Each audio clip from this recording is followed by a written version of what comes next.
Kumar, Yogi Ram Surat Kumar, Yogi Ram Surat Kumar, Jaya Guru Raya. Yogi Ram Surat Kumar, Yogi Ram Surat Kumar, Yogi Ram Surat Kumar, Jaya Guru Raya.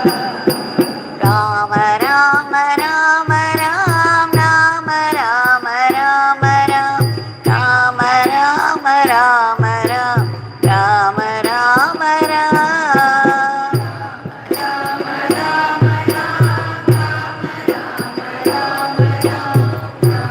Rama Rama Ram, Rama Rama Ram.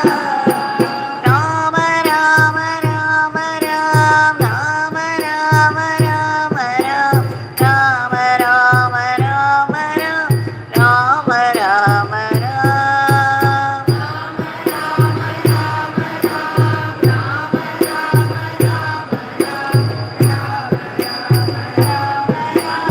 Rama Ram, Yogi Ram Surat Kumar, Yogi Ram Surat Kumar, Yogi Ram Surat Kumar, Jaya Guru Raya.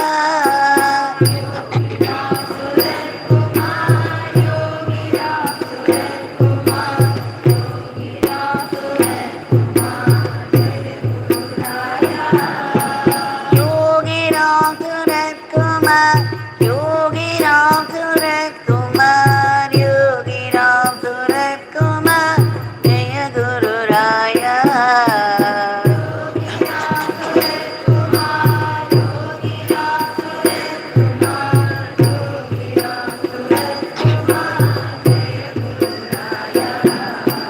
Rama Rama Rama Ram, Rama Rama Rama Ram, Rama Rama Rama Ram, Rama Rama Ram.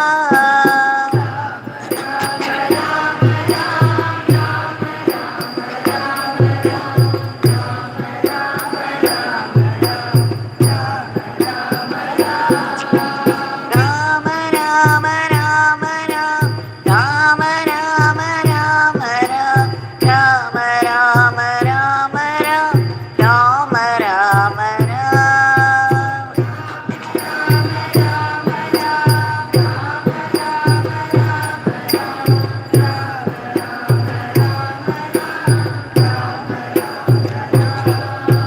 Yogi Ram Surat Kumar, Yogi Ram Surat Kumar, Yogi Ram Surat Kumar, Jaya Guru Raya.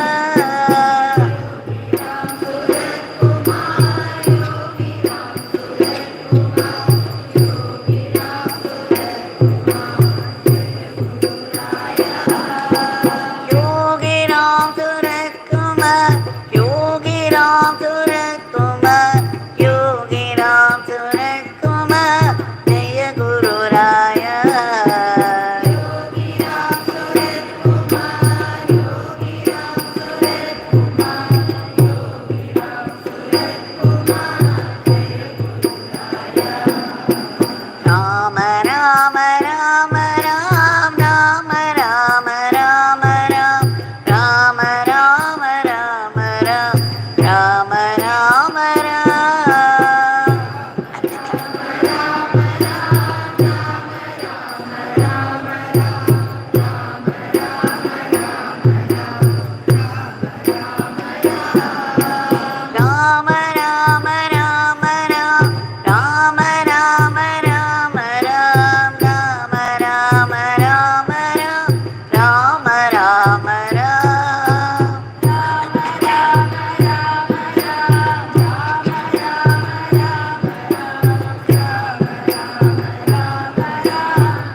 Surkumar जय गुरुराय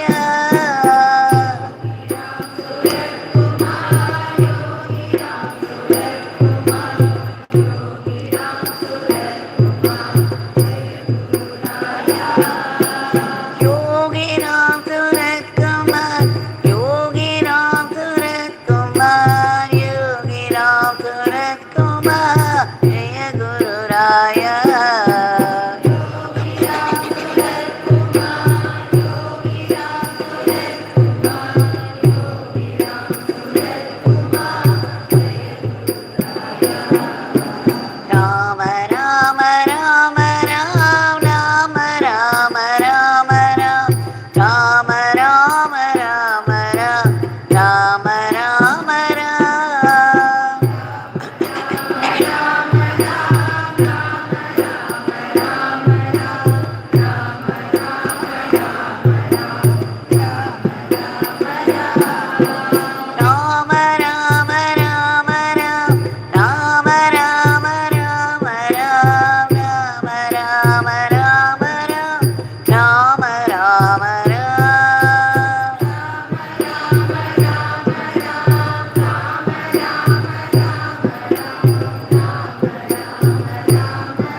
Ram Ram Ram Ram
Ram Ram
Ram Ram Ram Ram Ram Ram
भगवान श्री योगीराम सूरत कुमार की जय।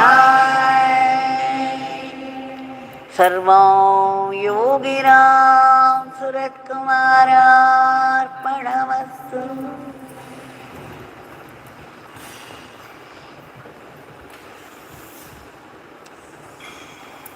We have offered the Nama lotuses with deep gratitude in celebration of the grace that made it possible for us to gather here and sing His name.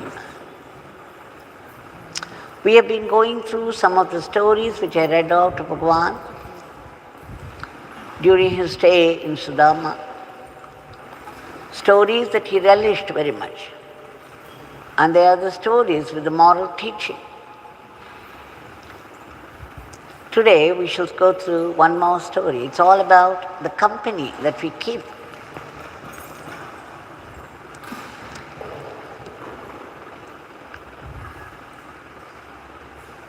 We were reading out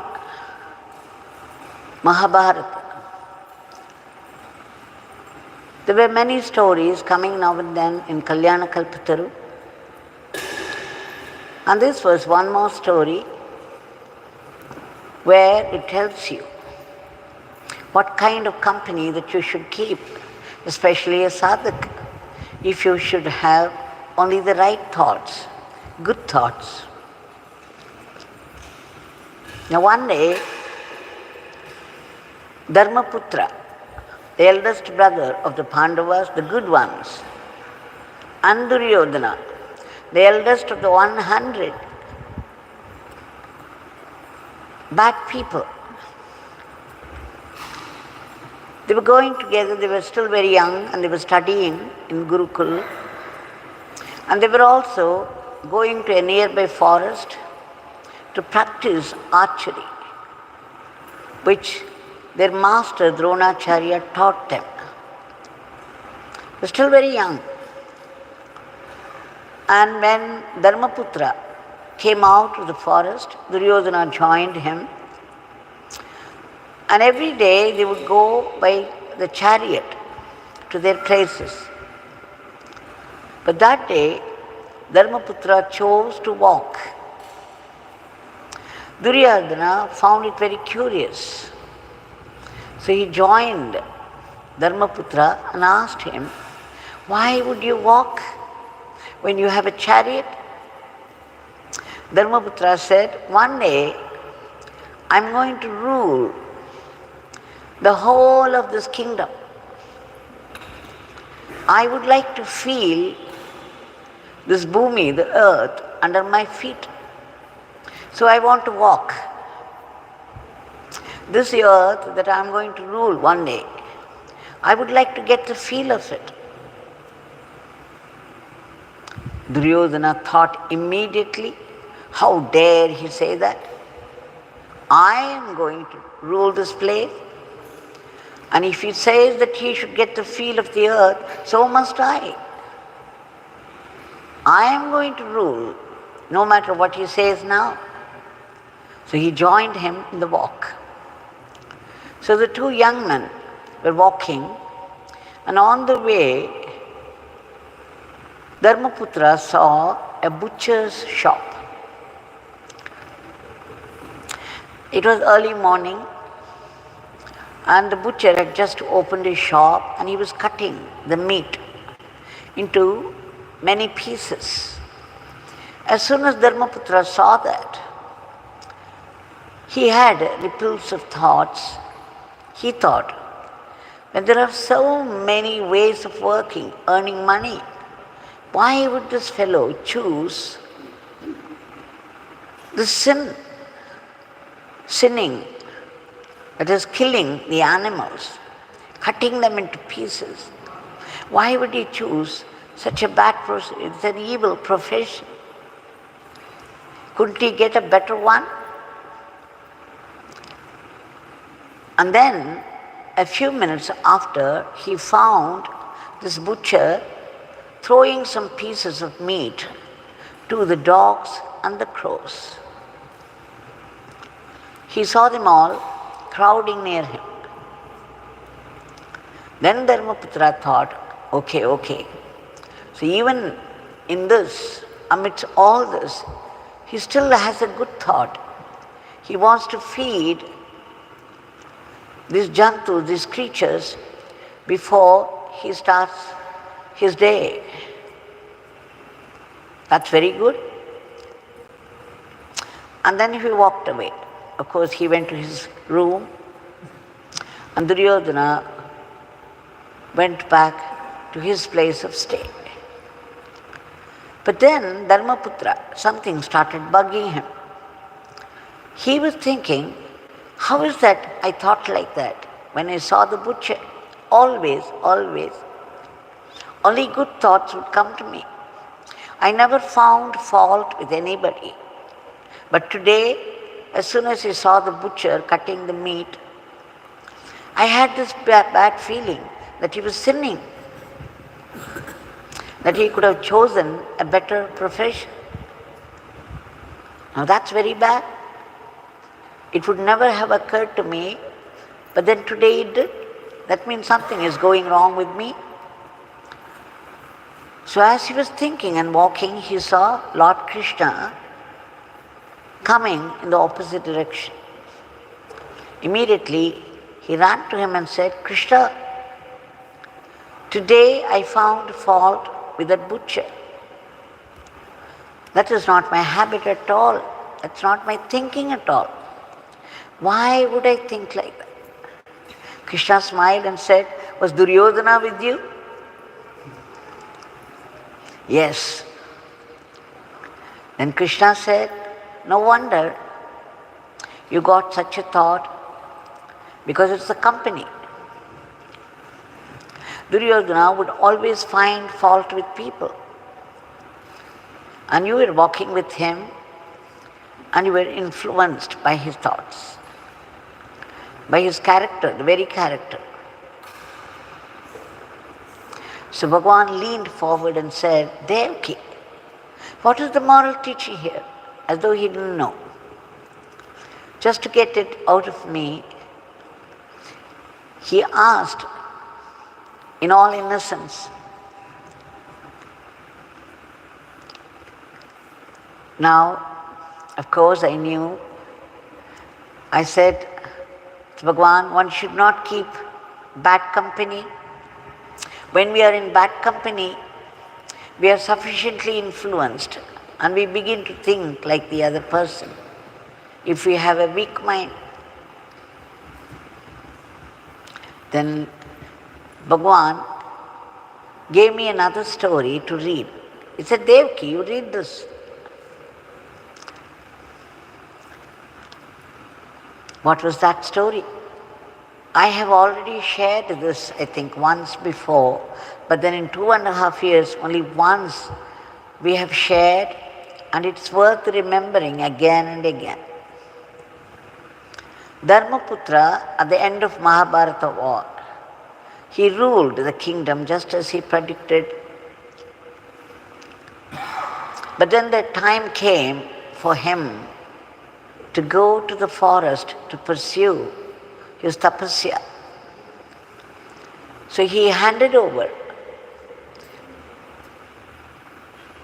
a box to Parikshit Maharaj and said particularly, do not ever open this box. Just keep it as a memento. I don't want you to open it at any time. Parikshit nodded because he knew when Dharmaputra said something, there was definitely something very subtle about it, and he would obey. And he did, until a certain time. One day, his curiosity took over. The thought kept coming to his mind, how is that? He asked me not to open that. What could be in there? Finally, he could not contain himself anymore. He ran to the place, apologized mentally to Dharmaputra, his grandfather, and then he opened it. all that he saw inside was a crown. But that crown belonged to Zarasandha, an evil king who captured many people as prisoners and tortured them, and who had kept many beautiful virgins in order to marry them all. So you see, just for a second, he saw the crown and he remembered it was Zarasandha's, and immediately closed it. And he felt, he regretted his action. Why would I do that? Anyway, now it's too late. And then he left the place, and that was the day or the day after, he went to the forest for hunting. After much hunting, it's a play with all the kings. So it was his annual hunting time, and he went inside. After much wandering and hunting, he felt very thirsty. And then he saw a kutir, a hut at a distance. He walked in and he found a rishi, a tapasvin, sitting there in deep meditation. He kept saying, "I'm very thirsty, please give me a cup of water." But then the rishi was deep inside. He did not hear him. And 2 or 3 times the king repeated his request, and finally he got angry. He said, "I am the king of this kingdom, and I am asking for a cup of water, and I am so thirsty. Could you not give me? Why do you pretend that you did not hear me?" He got so angry. Even then, the rishi did not open his eyes. He was still deep inside. So Parikshit got wild.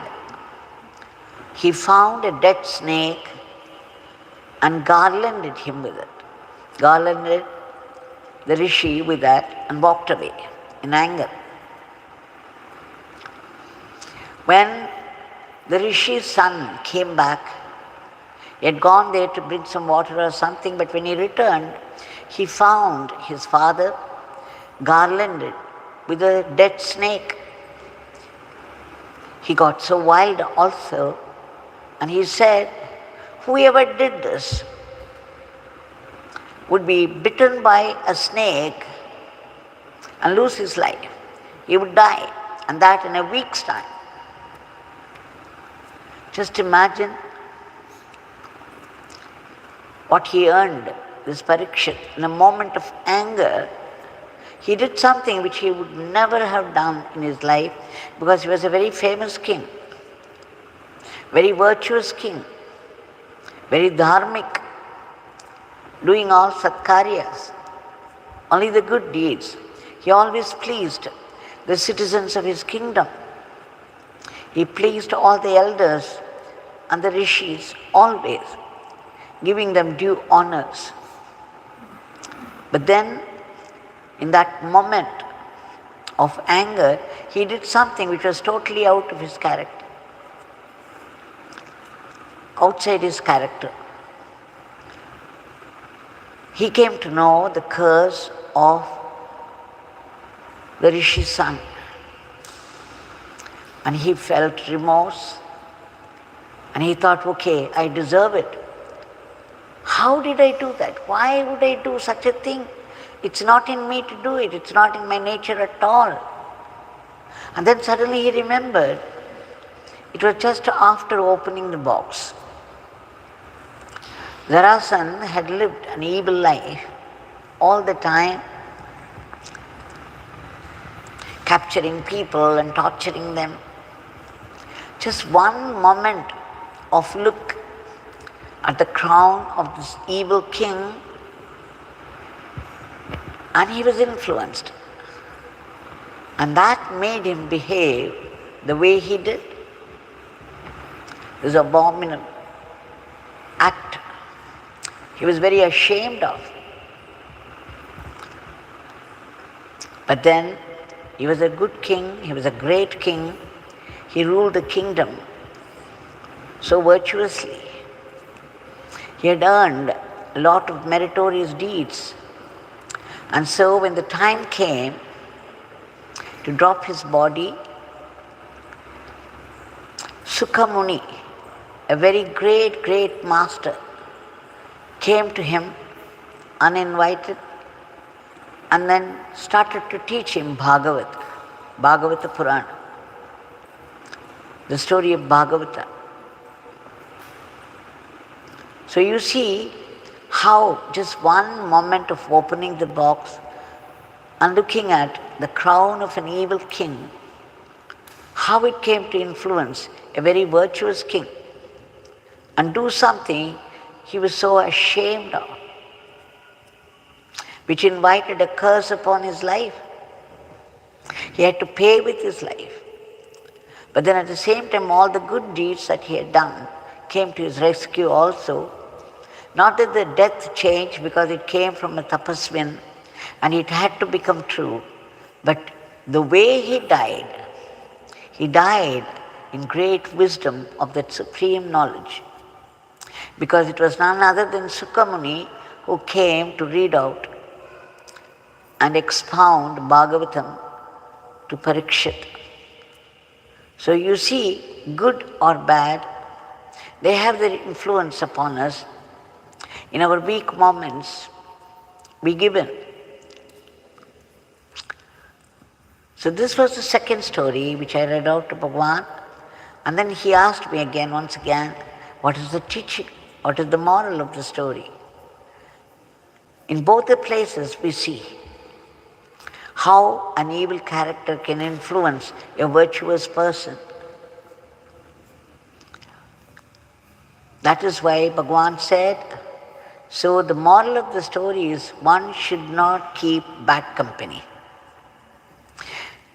And especially for sadhaks who are inclined towards tapasya, in search of God, an inner search for God, they have to avoid bad company.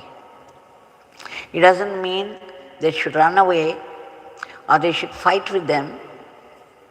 Ramakrishna Paramahamsa gives us an easy solution. He says that there is God in everybody, in every creature.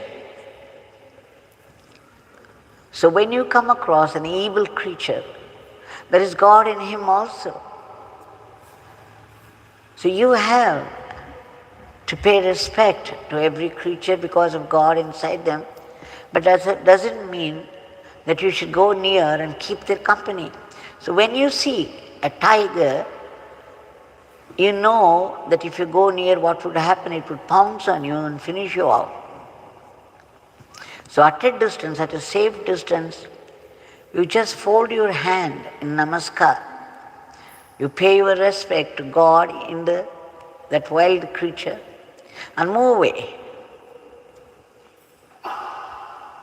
So this is something that we all have to remember, because a person who is given to very bad habits all his life, keep away as much as possible. At the same time, like Ramakrishna said, you must also keep up harmony with people around. And if there is someone who is not good enough, then you still keep up your relationship. How? You can smile and then move away quickly before they start a conversation or before they invite you to something, without letting them know that you are avoiding them. One can do it cleverly. We shall now offer, and you know, Bhagavan, when he was doing his spiritual ministry in Sanadi Street, he was very particular that no two groups should mingle. When he let in one group of people, he would tell the other group to move out.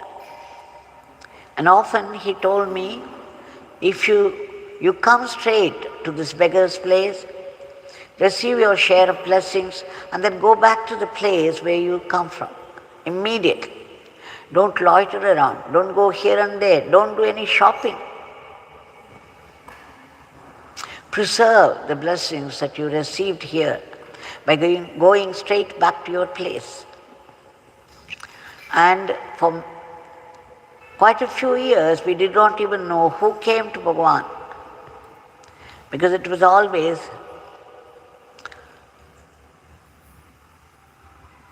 exclusive. One group will not mingle with the other. We shall now offer our today's prayer at the lotus feet of Bhagavan. Now today there is no harmony at all, and there is only a lot of violence everywhere. It's very frightening to read the newspaper. And then let us appeal to Bhagavan's generosity and grace. Bhagavan, we beg you again and again and again, several times, to intervene, to bring forth a dharmic normalcy to today's world in all aspects of life. Now where there is disharmony, enmity, and mutual hatred, and mistrust, and growing enmity between countries, and there's already war with all its atrocities, and then the sudden attacks of vicious diseases.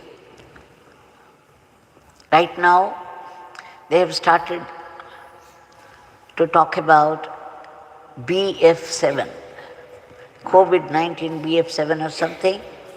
Whatever it is, it's very frightening once again. We have just gone through one period of such horrid time, and now there is a talk of another.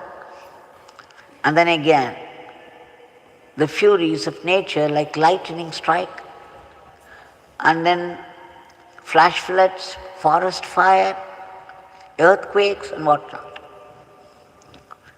Bhagavan, we beg you to bring in harmony where there is disharmony, discipline where there is chaos and indiscipline, and growing friendship and brotherhood, mutual help. And above all, we beg you to keep under control all these vicious diseases. This BF7 or whatever it is should not cause any havoc here in India or elsewhere. Please protect the humanity from such vicious diseases. We also beg you to uproot all the negativities of the human mind that are responsible for today's conditions of the world. Whatever it is, whatever each country does, there is a collective karma for the country, and the country has to pay for it one day or the other. And yet, we beg you to reach out and do the needful so that such occurrences would never happen again. And Bhagavan, we beg you again to reach out to those people who have been stranded in varied parts of the world for some reason or the other, without any help or protection.